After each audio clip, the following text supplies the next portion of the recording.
Bitcoin, blockchain, tokens, ICOs. Você até já ouviu essas palavras, mas não sabe exatamente o que é?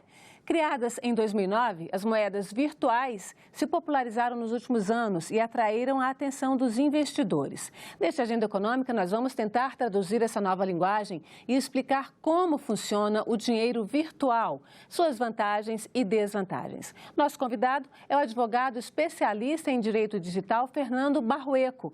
Ele é diretor da recém-criada Bolsa de Moedas Virtuais Empresariais de São Paulo, a Bomesp. Fernando, muito obrigada pela sua presença aqui na Agenda Econômica. Eu que agradeço o convite. Bom, então, é um mundo novo, quer dizer, não é tão novo, são quase 10 anos, mas para o cidadão comum, ele é novo, ele vem surgindo aí nos 2 últimos anos. Então, eu queria que você começasse exatamente explicando o que é uma moeda virtual. A moeda virtual ela nasceu com o white paper, né, que é o papel escrito pelo Satoshi Nakamoto. Satoshi Nakamoto é um pseudônimo, né? Ela veio em resposta à crise de 2008. E a primeira transação que ocorreu do Bitcoin foi em 3 de janeiro de 2009. Essa transação foi entre Satoshi Nakamoto e Ralph Finney. Então, até se especula que talvez tenha sido o Ralph Finney um dos criadores do Bitcoin, juntamente com mais outros 2 cientistas na área de criptografia, que seria o Wei Dai e o Nick Szabo. Mas essa ideia de uma moeda virtual, ela não era nem de 2008, ela já era na década de 90 e 94, quando eles tentavam criar uma moeda que era o BitGold, que também tinha essa ideia de fazer a transferência de uma pessoa para outra, né?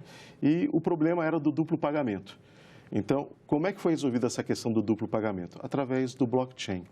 O blockchain é um software no sistema distribuído na internet, que são ligados a vários nodes, que são nós, que são computadores, que certificam esses blocos. Então, a certificação desses blocos, e ela é feita de forma global, em milhares de computadores pelo mundo, foi possibilitado você criar esse livro-razão de crédito e débito. Então, o blockchain faz isso, crédito e débito. E só assim, com o blockchain, foi possível nascer o Bitcoin e depois todas as demais moedas virtuais. Você falou em duplo pagamento. O que seria esse duplo pagamento na ideia do BitGold original? Voltando para a internet. Se eu envio para você um e-mail, um PDF ou uma fotografia, eu estou te enviando uma cópia, ok? Qual é o lado bom disso? Eu estou democratizando a informação. Mas se eu quero enviar R$100 para você, eu tenho que ter certeza que R$100 chega até você, né? E não chegue para outra pessoa. Então, esse era o problema da duplicação do dinheiro. E isso que o blockchain resolveu. Então, quando a gente fala de bitcoins, outras moedas, eu tenho um número escasso, raro, limitado. Então, até falo que assim que o Bitcoin e outras moedas, né, ele tem toda uma beleza tecnológica por detrás. E foi a primeira vez que o ser humano, né, a humanidade, criou um ativo digital, limitado, raro, e que todo transparente que está na internet, que você consegue ter essa questão de se eu enviar R$100 para você, ele vai chegar para você e não para outra pessoa. Isso porque, na verdade, ele tira o banco do meio, porque hoje o banco é o intermediário. O banco está com dinheiro, ele tira da minha conta, quando a gente faz uma transação bancária, até mesmo via internet. Ele tira da minha conta e coloca na sua. Então, a responsabilidade é do banco. No caso da moeda virtual, a gente deixa de ter esse intermediário aí, e é nisso que vem a resposta desses 3 criadores criativos aí a essa questão da moeda virtual? Perfeitamente. Tirou o intermediário, que nesse caso seria o banco, né? E foi o que eu estava falando no início. Então, essa questão que eles conseguiram resolver da retirada do intermediário, tanto que o white paper do Satoshi Nakamoto chama Peer-to-Peer Cash System. O que é o peer-to-peer?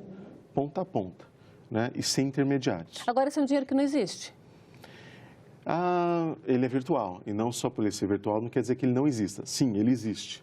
E ele tanto existe que a gente consegue, quando tem acesso ao blockchain, a gente consegue enxergar todos os bitcoins que existem no blockchain.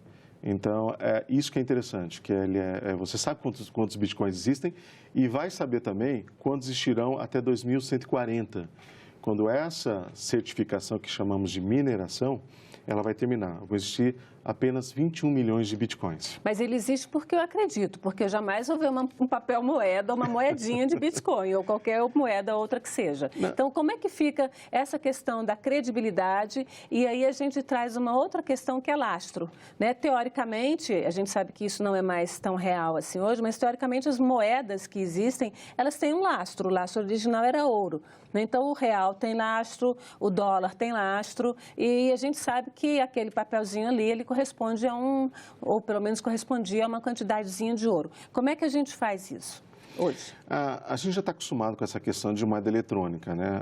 A gente, hoje no banco, quando a gente vai pegar sua conta digital, você vê lá, você tem suas moedas eletrônicas, né? A diferença é que aquilo lá, como você disse, é o banco que está garantindo, que está fazendo esse livro-razão. No Bitcoin, é o blockchain que vai fazer esse papel, sem a intervenção humana, só com a certificação. Ele seria trustless. O que seria o trustless? A confiança é dada por várias pessoas. E se uma pessoa quiser fraudar, ela automaticamente aquela fraude ou aquela tentativa, ela já é excluída, porque todo o sistema está de olho naquele blocos, por isso chama blockchain, cadeia de blocos, corrente de blocos. E para quem está certificando aquele bloco, tem uma recompensa. A recompensa é em bitcoins, tá? Então, essa questão do lastro, eu acho ela muito relativa em falar em lastro, né? Eu gosto de equiparar o Bitcoin a uma obra de arte, do Picasso, por exemplo. O que me diz porque tela e tinta vale milhões? Porque as pessoas acreditam naquilo, entendem e creem que aquilo vale milhões de dólares. E o Bitcoin? O Bitcoin nada mais é também uma obra de arte na tecnologia. Mas uma tela do Picasso, pelo menos uma pessoa vai ter. Eu insisto um pouco nisso porque é uma coisa completamente nova você acreditar. O que eu vou te vender? Você vai me dar Bitcoin para receber o quê? Eu vou te vender uma casa e você vai me pagar em Bitcoin? Olha, eu estou entregando uma casa, um imóvel, ou um carro, ou um copo d'água que seja. Eu estou te entregando algo palpável e você vai me entregar uma coisa que... O que eu vou fazer com aquilo? Passar para frente? Você passa para frente, porque hoje o Bitcoin tem liquidez, ele é dinheiro imediato. Então ele acabou sendo aceito em toda a comunidade no mundo todo como uma moeda corrente, como foi o ouro atrás, como foi o sal. E hoje, então, eu tenho uma commodity digital. Então o Bitcoin ele serve para isso. Então, como ele tem, agora a gente falar de lastro, o Nixon em 1971 ele acabou com o lastro do dólar, né? O dólar não tem lastro também. Então, a gente sabe que, pelo menos o Bitcoin, eu sei que vão ter 21 milhões até 2140. Eu não sei quanto tem de dólares em circulação, a gente sabe que é uma máquina desenfreada. Até alguns economistas dizem que vai ocorrer um reset. Quer dizer, vão desligar um dia essa questão do dólar e a gente não sabe o que vai acontecer. De repente, pode até ser o momento ideal para as criptomoedas entrarem em ação de forma firme, né? A gente tem aí um mercado imenso, tá? Esse mercado está há 10 anos. Você considera que já é um mercado estável? Para a gente ter uma ideia dos números, a gente preparou até alguns dados coletados de sites e nos apoiados por vocês. O tamanho desse mercado de criptomoedas, né? A gente pegou aqui mundo e Brasil, embora a gente saiba que ele é um mercado mundial por excelência. O tamanho do mercado, 220 bilhões de reais em ativos, né? Seria Perfeito. O valor, né? Bilhões de dólares, desculpa. Em ativos. Negociação diária, circulam por dia 17 bilhões de dólares em média. Participação no mercado do Bitcoin, que é a sigla BTC, 51,6% mais ou menos, até porque a primeira moeda é a mais confiável, é isso também? Sim, a primeira moeda... E no Brasil, esses números de 16 milhões são o quê? Moeda brasileira? Na verdade, esses 6 milhões é uma moeda feita por brasileiros, criada, na verdade, pela própria BOMES, que eu sou diretor, que é a Bolsa de Moedas Virtuais Empresariais de São Paulo. Nós fizemos uma oferta pública dessa moeda ano passado, foi arrecadado um dinheiro e hoje o mercado dela tem esse valor. Ano passado, 2017. 2017, tá. Perdão, em 2017. Tanto que esses 16 milhões, ele equivale hoje a essa moeda, ou esse token, ele foi chamado de Niobium Coin, NBC, e hoje ele tem esse tamanho de 16 milhões das que estão em circulação. Ela existe mais, a própria Momes tem 45% desses ativos. Então, no futuro, certamente, poderá dobrar esse número ou chegar a mais de 100 milhões, certamente a gente acredita. É um mercado novo, cheio de expressões novas, termos novos e todos em inglês, né? Então, assim, a gente tentou colocar algumas coisas em português e até a gente fez um vocabuláriozinho básico aí desse dinheiro virtual que eu vou pedir para deixar aqui na tela, que até para dar uma ajuda você explicar para a gente. Então, você falou em tokens, explica um pouquinho o que é a moeda, o que é o token, e aí tem o utility coins, né, que a tradução literal a gente colocou aí, são as moedas de utilidade, valor mobiliário, ativo não financeiro. Mas explica o que funciona, o que faz qual é a função de cada item desses, né? Não dá nem exatamente para a gente saber o que é assim de cara, né?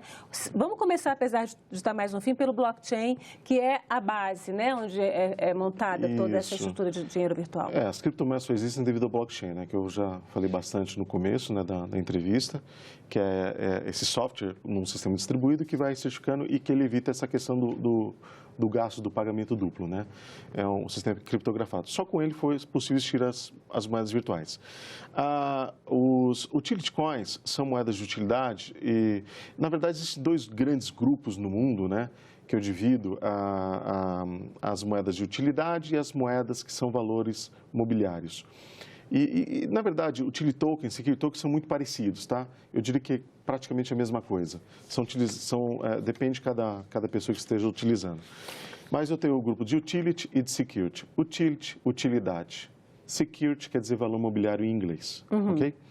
Utility. Para o valor mobiliário, a gente pode traduzir, numa linguagem mais popular, por uma ação.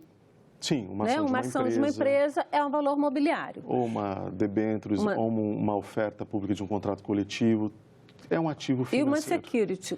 Que é uma security. É uma security. E uma utility? Perfeito. Utility, eu gosto de definir como fichinha de quermesse.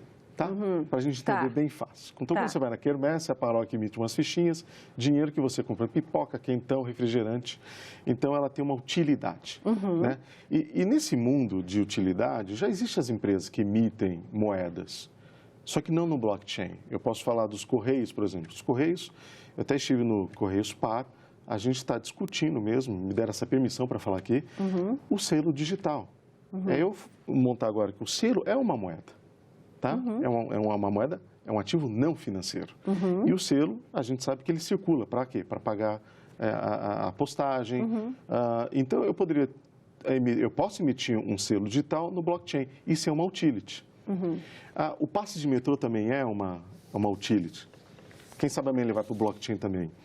Outras coisas também, o vale-refeição, aquela fichinha da telefonia antiga, tudo isso é utility. E você pode passar isso para o blockchain. E eu posso fazer, sem intermediários, eu mandar selo para você mandar selo para mim, e isso pode circular no interior lá do Amazonas, do Pará, até com uma moeda amanhã. E a gente sabe que vai valer dinheiro. O que a gente sabe é que, na verdade, já tem até barraquinha de praia aceitando Bitcoin, né? Ou seja, já está ganhando aí Já caiu no uso popular, né? Em alguns nichos da comunidade, não em todos ainda, mas já caiu em alguns nichos, né?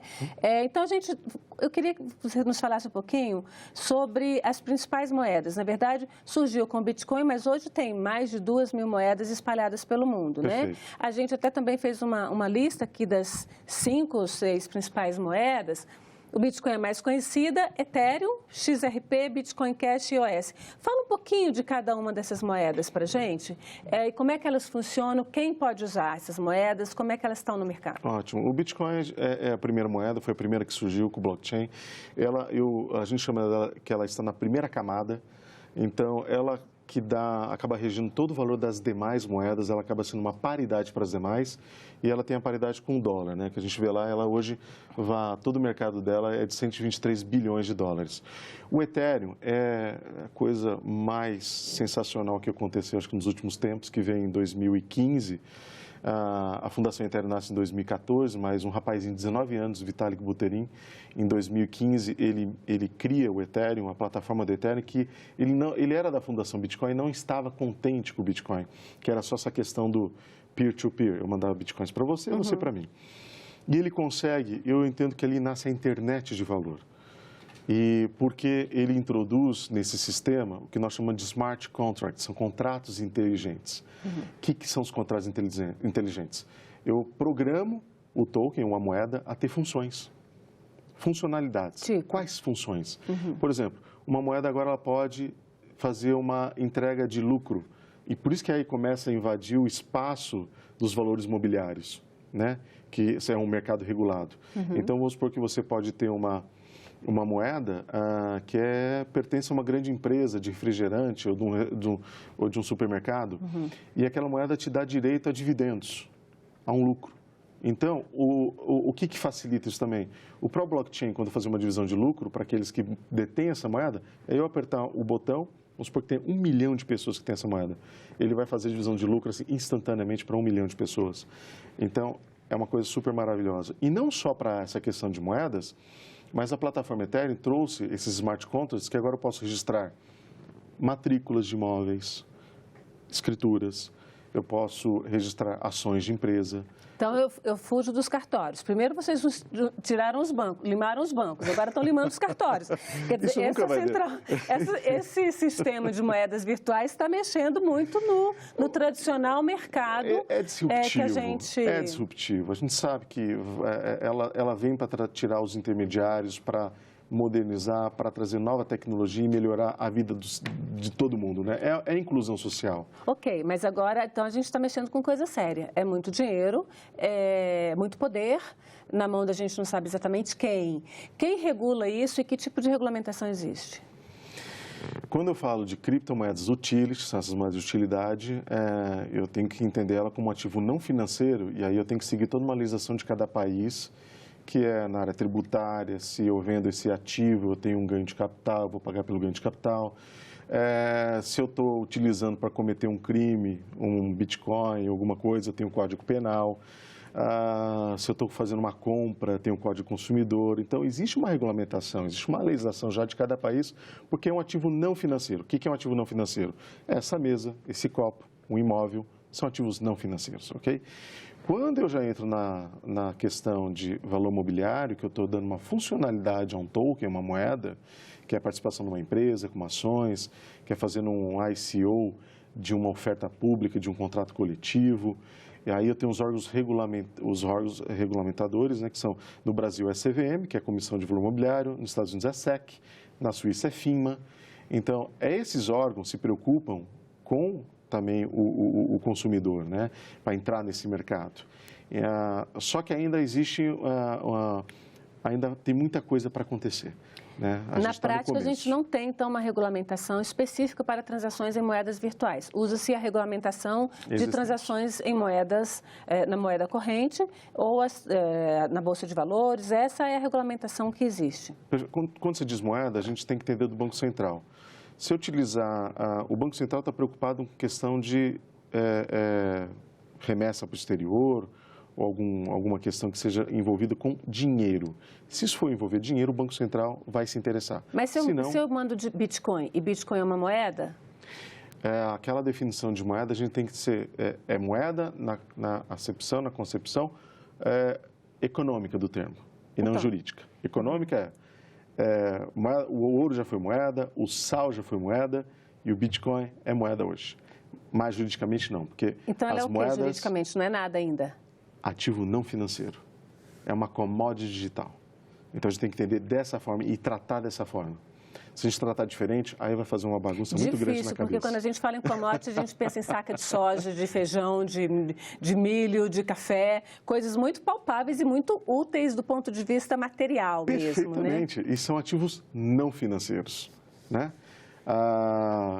Recentemente, quer dizer, no ano de 2018, no começo do ano de 2018, saiu uma instrução normativa proibindo que os fundos aplicassem em moedas virtuais. Mas como assim? É moeda? Então eu posso aplicar? Não, porque não é moeda. Existe a IN 555 que diz como os fundos... Instrução normativa do Banco Central. Da CVM, perdão. Dessa CVM, né? Da CVM, como os fundos podem investir. Investir em ativos financeiros. Como as moedas virtuais são ativos não financeiros, vocês não podem investir. Tá, quando é que a gente vai ter? Aí você está falando da Bomesp, então a Bomesp vai funcionar como uma bolsa de valores, mas bolsa de valores faz uma transação com ações, basicamente, Sim. não só, mas também. E a Bomesp vai ser então o quê? Uma bolsa de valores ou uma grande casa de câmbio? Moedas, uma bolsa de moedas virtuais. Uma bolsa de moeda, uma casa de câmbio. Financeiros, como uma casa de câmbio, de troca de paridades. A Bomesp ela tem tecnologia suficiente, claro que no futuro, para virar uma bolsa de valores. A própria tecnologia da Bomesp, ela opera 3 milhões de operações por segundo com 40 nanosegundos de latência. Então, foram módulos financeiros criados por americanos e estruturados por russos. Isso foi feito da Bomesp.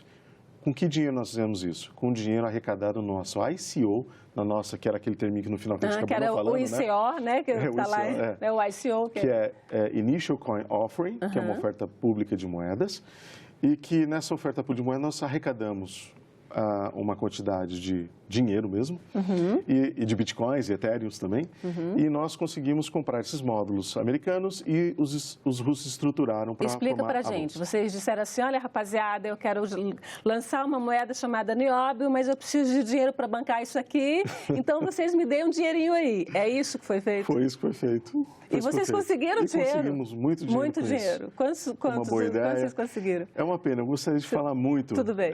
Para evitar especulação, claro, mas a gente deve ir para o mercado depois falando todos esses números logo. Não vai demorar muito. Tá, então essa é a primeira, o nióbio é a primeira moeda brasileira. Existiram outras moedas brasileiras, mas o nióbio foi a primeira moeda brasileira a ser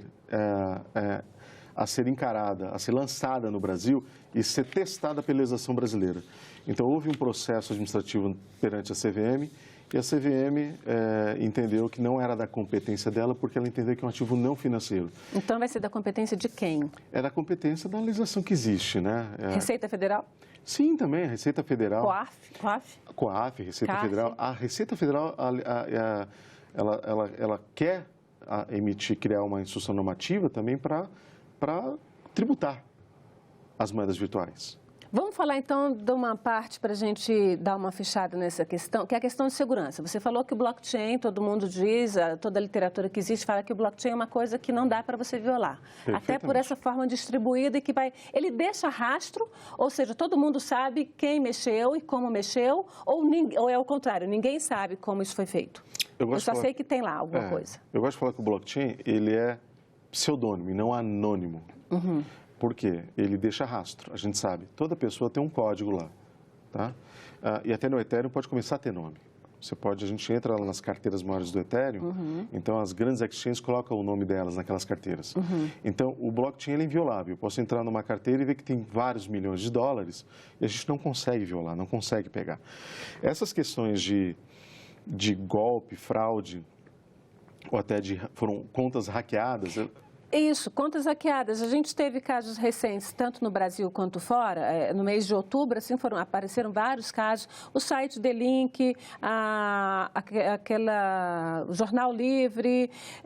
Tem aí várias denúncias de que eles estavam usando computadores. Quer dizer, eu, cidadão comum, entrava no site e o meu computador era hackeado por eles, e de fato foi confirmado isso, para minerar moedas. Isso é uma fraude. Isso é uma fraude, mas não que aquela moeda estava sendo roubada ou tirada do sistema. Na verdade, eu estava roubando a sua força computacional para minerar bitcoins, outras moedas e ganhar essas moedas do sistema. Então, isso daí estava acontecendo. Mas eu falo assim, quando eu abro uma carteira e encontro lá vários milhões de dólares naquela carteira em Ethereum ou bitcoins, eu não consigo mexer naquela carteira, eu não consigo, ela é inviolável. O sistema, ele trabalha 24 horas por dia, 7 vezes por semana, de forma totalmente inviolável, imutável, e no sentido de que o que está lá eu consigo rastrear desde o início, desde aquela transação do Satoshi Nakamoto por Ralph Finney, eu tenho registrada. Então, o Bitcoin já fez 10 anos, no dia 31 de outubro de 2018. Então, eu posso dizer que já completaram-se 10 anos de blockchain de Bitcoin. Agora, Lima, os bancos não, os bancos estão entrando nesse mercado também. Vão ter que entrar. Eu acho que isso daí é uma tecnologia nova, disruptiva. não quer dizer que os bancos vão sumir, não podemos falar isso. E o cidadão comum? Porque o banco ele é um fomentador de crédito, o sistema não fomenta crédito ainda, ele fomenta ativos não financeiros que valem o dinheiro e posso fazer, né? Então, você falar que os bancos vão acabar é exagero. Claro. Que os cartórios vão acabar também não é um negócio, porque eu preciso do oficial, do cartorário, para colocar aquela informação de forma com fé pública. Eu posso colocar no blockchain e ela vai estar imutável. Mas como eu, cidadão comum, uso o Bitcoin e tenho algum tipo de vantagem com ele? Ou eu estou falando Bitcoin, mas qualquer moeda virtual? Eu acho que, na verdade, você entrar nesse sistema, você abrir uma carteira, entender como funciona, o que é o Bitcoin, entender que você é o dono do seu próprio dinheiro, e isso traz responsabilidades. Você vai ter que saber manejar a tua senha, a tua chave privada, a sua chave pública, são coisas novas. E se você perder essa chave privada e se você perder sua senha, não tem para quem você recorrer. É como se eu comprar uma barrinha de ouro, deixar cair no chão, ir para o ralo, e aí eu não tenho o banco para bater na porta dele, porque isso dá empoderamento às pessoas, mas ao mesmo tempo traz responsabilidades. Fernando, muito obrigada pela sua presença. A gente tem uma série de sites, eu vou citar aqui rapidamente, a gente pode até mostrar na tela, o guiabitcoin.com.br, que são sites onde o telespectador, o cidadão comum, esse Criptomoedas Fácil, Bomesp, o próprio site da Bomesp, pode entrar e tentar entender um pouco mais isso. A gente deu aqui só uma passeada, uma pincelada muito rápida. Muito obrigada pela sua presença aqui na Agenda Econômica. Eu que agradeço, Antônio. Obrigado. Muito obrigada também a você, telespectador, que nos acompanhou até aqui. Se quiser rever este programa, indicar para alguém, acesse nossa página na internet, senado.leg.br, ou o canal no YouTube, youtube.com/TV Senado. Mande seus comentários e sugestões pelo telefone 0800 612211 ou pelo e-mail agendaeconomica@senado.leg.br. Até o próximo programa.